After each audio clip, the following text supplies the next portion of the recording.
Hello, everybody. Welcome back to the Mover Mailbag, where you send me stuff and I check it out or answer it. First thing we got today is this from Mark. And I met Mark, which was pretty cool. I met Mark at the racetrack yesterday. So you'll see that video probably next week.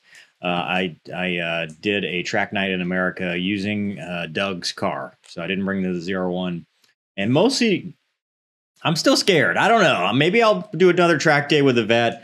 But, you know, the vet is a collector car at this point. I mean, the values have gone through the roof. You can't build another one. And that's been my concern. Like, you can insure it, but if I ball it up, they can't build another one. So I don't know if it's a great track car. So I haven't really wanted to track it again, even though it's a track monster and it does great on the track. So borrowed Doug's car. He brought his out. Really awesome vlog that combines helicopters and race cars. What else is there to love? Anyway, let's get to your to this package, so to speak, first that Mark sent from across the lake.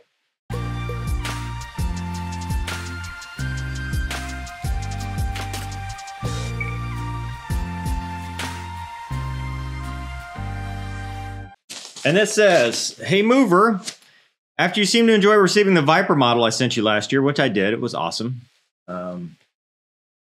There it is, right there, Makos. I went ahead and built this Hornet and VFA 204 River Rattlers livery. I have to admit the quality of this kit is not to par with the Viper. It seems nobody makes a decent F-18A model these days. Super Hornet is getting all the love right now. I do believe, however, that's a good 5-footer and would look good next to the Viper. Hope you enjoy this one too. Awesome. Oh, wow. But anyway, check this out.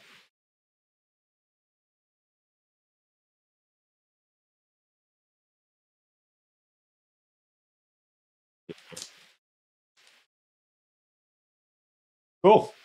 We'll put that next to the, I'm going to have to move some stuff around. Put that next to the Hornet there, or the Viper. Hornet next to the Viper. Thanks so much, Mark. I appreciate it, man. Thank you.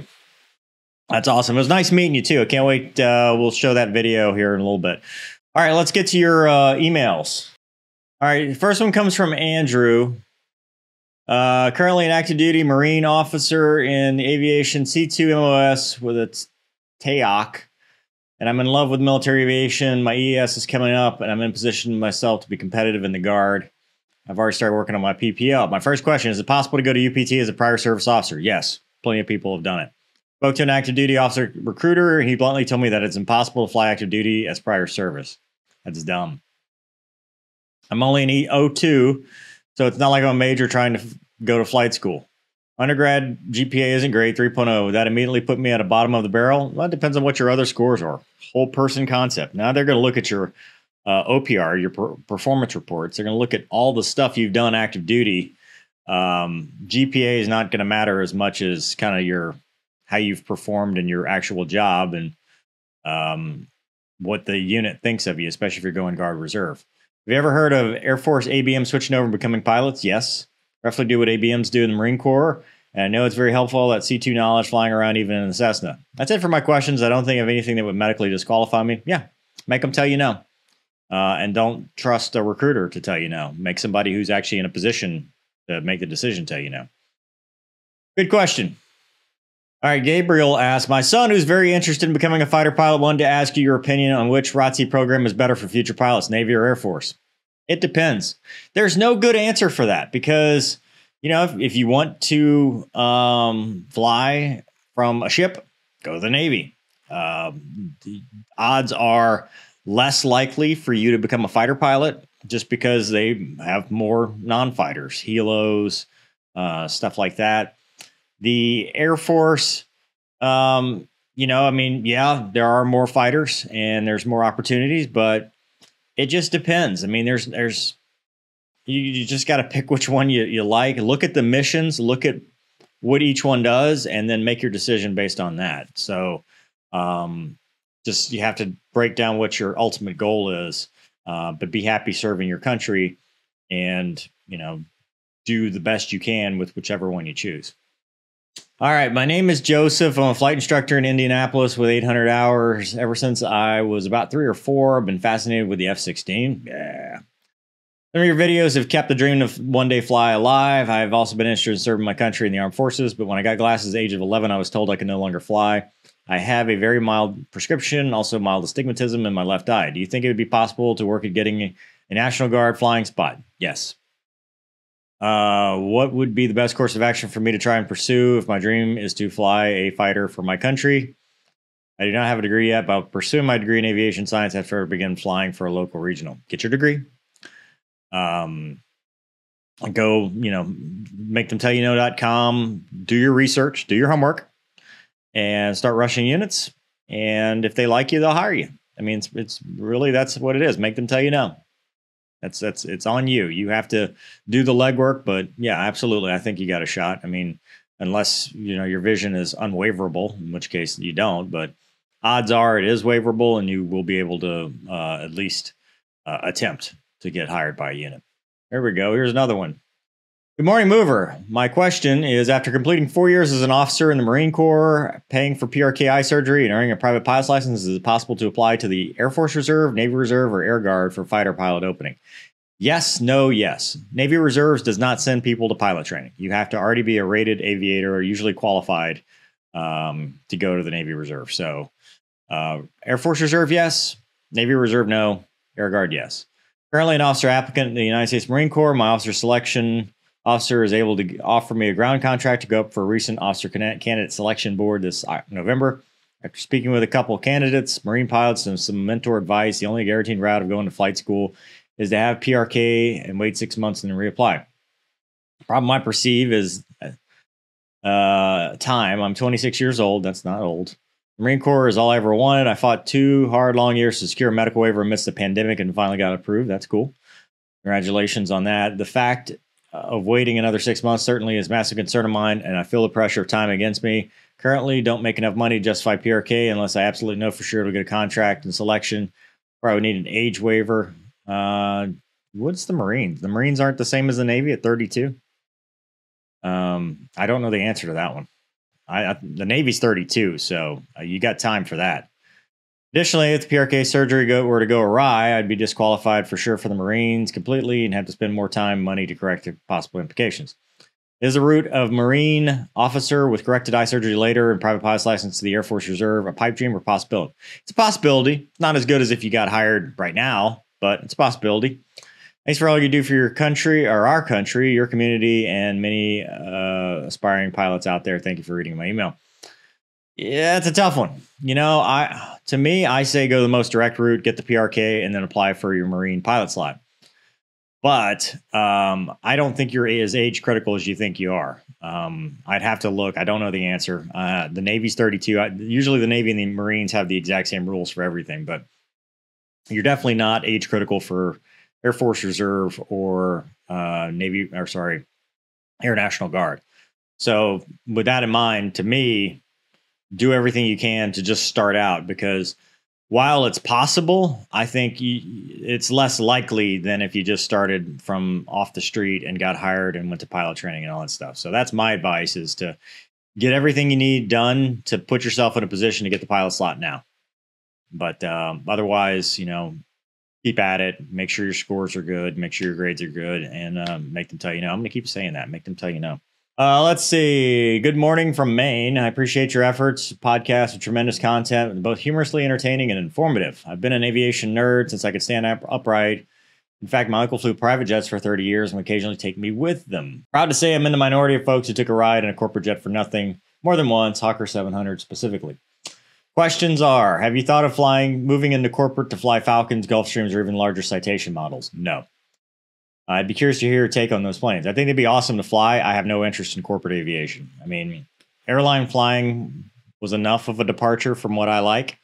Corporate flying, to a lesser extent. Not that there's anything wrong with it. It's just, it's not something that interests me, unless I'm the billionaire mogul that has my own jet. But no, it's not interesting flying to me. Ever flown the Mach Loop? No. Star Wars Canyon? No. During your time flying fighters, if you already answered these, please point me to that podcast. Thanks. All the best, Dana. Yeah, sorry. There's nothing wrong with flying corporate. I think it's awesome. I mean, there are a lot of good corporate gigs. But to me, you know, doing all the corporate stuff, loading the bags, all that stuff, just doesn't interest me at all. It's just not the kind of flying, being on standby, all that stuff. Granted, I know some corporate gigs are really good. You don't have to do all that stuff. And some corporate gigs are really fun. But for me, it just, I don't know, that kind of flying doesn't interest me. I'm Specialist Jeremy, 21 years old, paratrooper in the Army, 13J Artillery Fire Control Specialist, the guy who directs the howitzer to shoot, in the 82nd Airborne Division at Fort Bragg. First, I just want to tell you that you've been my biggest idol for the past year, from wanting to be a fighter pilot, becoming a writer, and becoming a better person. I appreciate that. However, dude, you're awesome. I mean, look what you're doing. Paratrooper, all that stuff. I should be no one's idol. I'm just a normal guy that enjoys sharing aviation and answering questions and helping people, and then being sarcastic with, you know, Mover Ruins movies and stuff like that. Born and raised in the island of Guam, always wanted to be a fighter pilot when I was a 5-year-old kid. My dad was in the Air Force Reserve at Anderson Air Force Base. He took me over one day to watch the Thunderbirds. I was amazed by the sound and the maneuvers they made. The F-16 was a really fantastic aircraft. I told myself I wanted to be one of them one day. In high school, I lost track of the dream. I heard I had to go to college and commission to be a pilot, and self-eliminated by saying I was too dumb to go to college. So that's where I joined the Army with an airborne contract so I could become a super duper paratrooper that jumps out of airplanes. I even did it because I love aviation that I grew up with. I was in Kuwait last year where I was watching some football flyovers, and I discovered Mover Ruins movies of you reacting to the Battlefield F-18 mission. Then I discovered your Spectre series box set. I bought it, then read all 4 books while I was in Kuwait and realized I wanted to be a fighter pilot and a writer. That's a good goal. The saying of make them tell you no started kicking the moment I got back to Fort Bragg, started studying into flying and getting into the Air Force once I got out of the Army. Currently have 10 hours in a Cessna and finished the ASVAB AFCT with a mechanical score of 78 2 weeks earlier. You need to take the AFOQT. ASVAB has nothing to do with being a pilot. I leave the Army in March of 22 on a conditional release. Have an early transition to the Florida Air National Guard to be a crew chief. I can learn more about the jet and go to college while collecting more civilian hours until I graduate to apply for the Guard Pilot Board to commission and become a fighter pilot. I'm sorry if I spoke too much. I just wanted to tell you. You've been my idol. You've changed the way I think about in the military, from being hopeless and dumb Army monkey with no ambition and having a fighting chance to start chasing my dreams no matter how late I am. Thank you for all the books you wrote. I'm currently caught up with both the Spectre and the Alex Shepard series. For that, I've become a decent writer with hopes I can get to your level someday. Thank you for everything you've done, and I hope I can catch up to you one day. P.S. I have a printed story I'd like to read. I'd like you to read as a couple of patches and model airplanes I want to give you a gift from a soldier to a fire pilot. Let me know if I should send it. I'll get after it when I get the go ahead. Yep, we can send that. Dude, that's awesome. I mean, you are inspiring to others, and that's why I read these, is to inspire other people. So yeah, do all the stuff you need to do.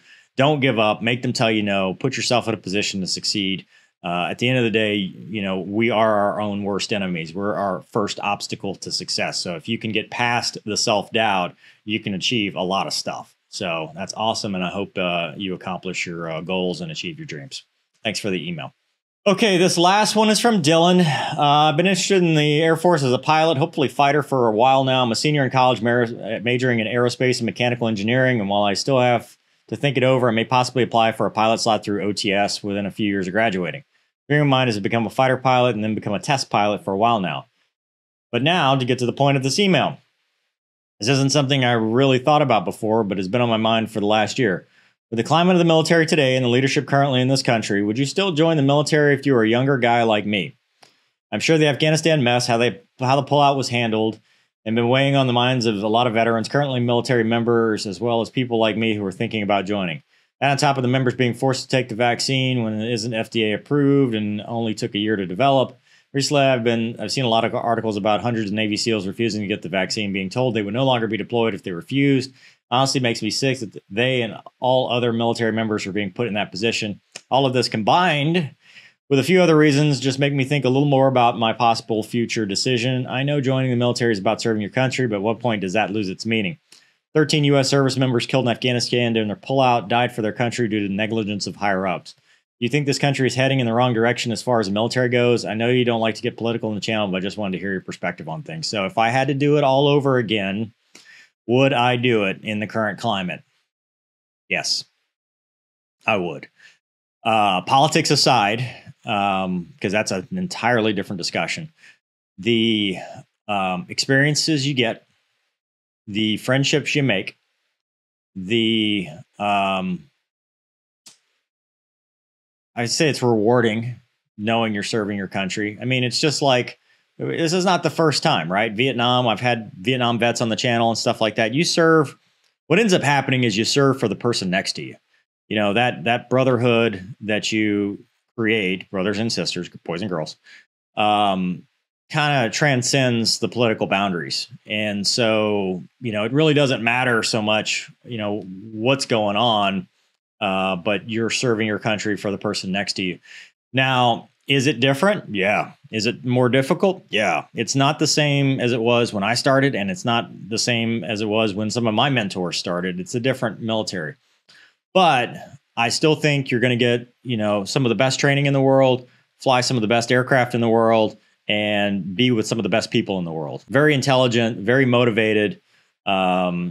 It's a whole different world. So while I agree that, yeah, things have changed, and, you know, it's sometimes you got to question whether it's worth it. I think for somebody starting out, you know, it's cyclical. You know, one minute you're the hero, the next minute you're the villain. And that's just the way it is. You know, I mean, the guys that were coming off of World War II were the heroes, you know, into kind of Korea and then Vietnam, they became the enemy. So, you know, the public hated them. So I wouldn't go just solely off of that. I think what you need to do is sit down and decide, you know, do you want to take the oath, support and defend the Constitution of the United States against all enemies, foreign and domestic? And do you want to serve your country? Even though it may be not what you agree with right now. It may be something that, you know, you have to sit down and think about. Does it match with your core values? And then after that, realize that whatever you do in the military, you know, you're still going to work with great people and you're still going to get great training. So I think the experience is worth it, but that's something only you can answer as to whether it's right for you. Well, that'll do it for today's Mover Mailbag. If you want to send me something, movermailbag@cwmoyne.com, or you can mail stuff. Just please email me before you mail anything that's a large package, so to speak, like this. P.O. Box 8594, Mandeville, Louisiana, 70470. I think I'm going to change it, though. Somebody made a good suggestion about UPS store. I think that might be a better option to kind of get rid of some of the issues I've had. So anyway, I hope you guys enjoyed this episode. Have a great weekend. Thanks for watching. We'll see you next time.